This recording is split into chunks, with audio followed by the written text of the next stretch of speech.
A magnitude 4.1 earthquake occurred.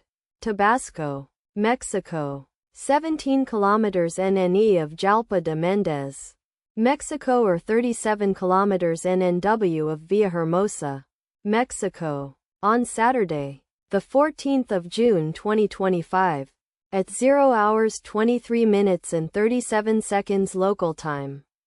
The quake had a depth of 5 kilometers and was not felt, or at least not reported so.